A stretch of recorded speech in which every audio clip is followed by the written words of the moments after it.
अस्सलाम वालेकुम। Welcome to my channel. My name is Muzaffar Iqbal. ये हमारा आज का टॉपिक है।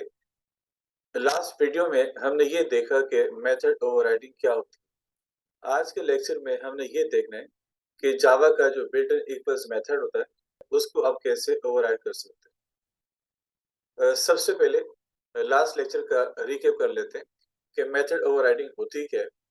अगर आप पेरेंट क्लास के किसी मेथड को चाइल्ड क्लास में दोबारा से रीडिफाइन करते हैं तो इस चीज को हम यहाँ पे मेथड ओवरराइडिंग कहते हैं। फॉर एग्जाम्पल, ये हमारे पास एक पेरेंट क्लास है। इस क्लास का हमने एक चाइल्ड डिफाइन किया चाइल्ड के नाम से जो इनहेरिट कर रहे हैं पेरेंट क्लास को। हमने पेरेंट क्लास में एक मेथड डिफाइन किया हुआ है। इसी मेथड को अगर आप चाइल्ड में दोबारा से रीडिफाइन कर लेते हैं तो इसको हम यहाँ पे मेथड ओवरराइडिंग कहते हैं। जो चीज इंपॉर्टेंट है वो ये है कि मेथड का नाम सेम होगा, जो इनके रिटर्न टाइप होगी वो भी सेम होगी, और जो number and type of parameters होते हैं वो भी आपके सेम होते हैं।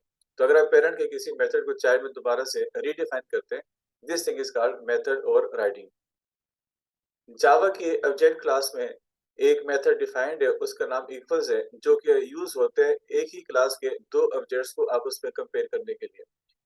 तो आज हमने ये देखना है कि जो जावा का प्री डिफाइंड इक्वल्स मेथड है ये बाय डिफॉल्ट क्या कर रहे होते हैं, और आप इसको अपनी मर्जी के हिसाब से कैसे ओवरराइड कर सकते हैं। तो नेट बीन्स पे चलते हैं और वहां पे देखते हैं कि आप इक्वल्स मेथड को कैसे यूज और कैसे ओवरराइड कर सकते हैं।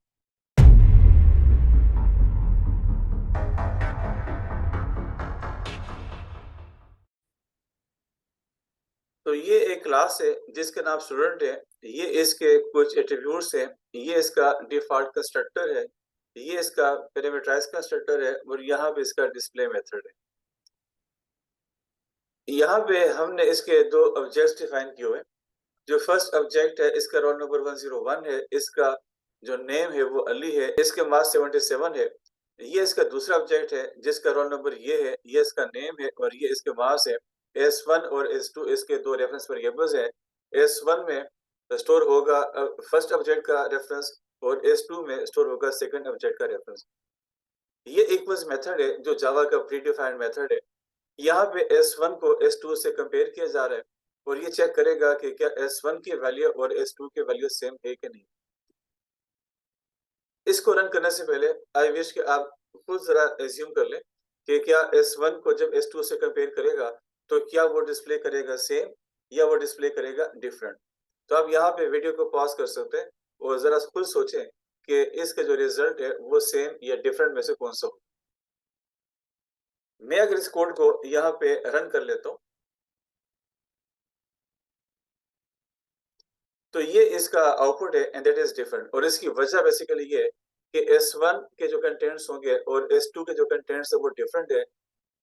S1 में जो फर्स्ट ऑब्जेक्ट है उसका रेफरेंस स्टोर होगा, और S2 में जो सेकंड ऑब्जेक्ट होगा उसका रेफरेंस होगा, जो ऑफ कोर्स डिफरेंट होंगे।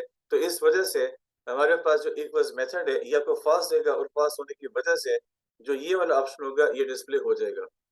अगर आप ये चाहते हैं कि नहीं, जो फर्स्ट ऑब्जेक्ट के कंटेंट्स है वो कंपेयर हो जाए सेकंड ऑब्जेक्ट के कंटेंट्स के साथ, तो जावा का जो डिफॉल्ट इक्वल्स मेथड है ये प्रॉपर्ली काम नहीं कर रहा होता।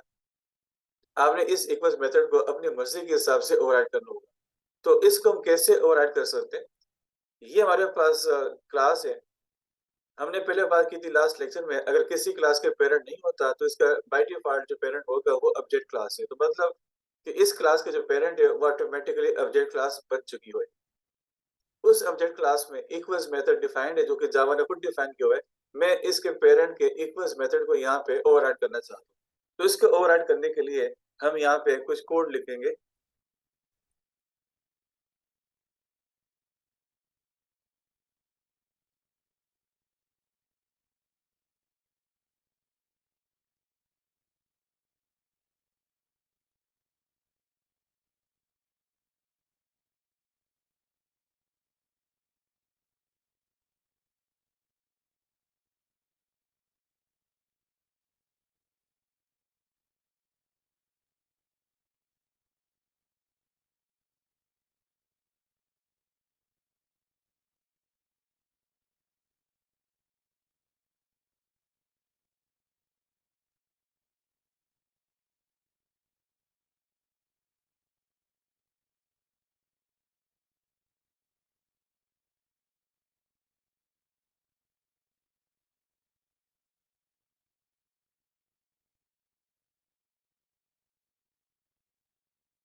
तो ये इक्वल्स मेथड को हमने ओवरराइड किया। ये ऑलरेडी ऑब्जेक्ट क्लास में डिफाइंड है।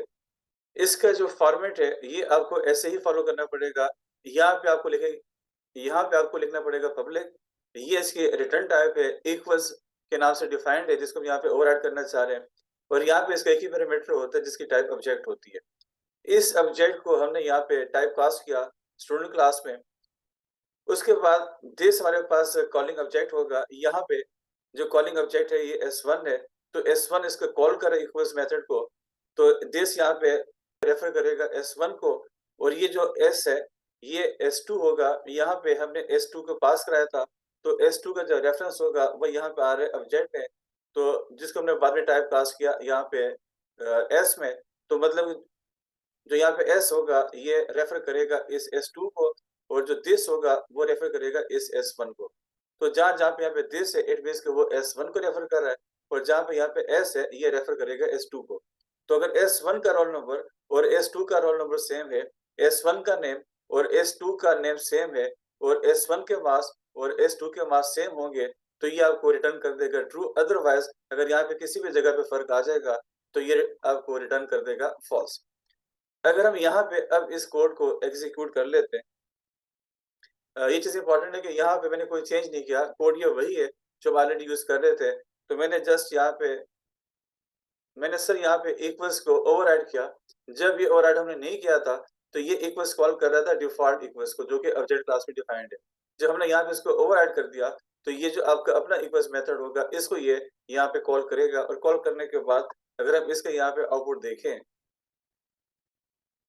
तो यू कैन सी कि दिस इज सेम, क्योंकि यहाँ पे आपका जो अपना इक्वल्स मेथड है वो कॉल हो रहा है, और यहाँ पे हमने उसको ये कहा कि आपने S1 और S2 के जो कंटेंट्स है उनको कंपेयर करना है, उनके जो रेफरेंसेस है उनको कंपेयर नहीं करना। तो उन ऑब्जेक्ट्स के अगर कंटेंट सेम होंगे तो ये आपको ट्रू दे देगा, अदरवाइज ये आपको फॉल्स दे देगा। तो इस तरीके से जावा के जो प्री डिफाइंड मेथड्स है, अगर आप उनको ओवरराइड करना चाहें तो आप ओवरराइड कर सकते हैं।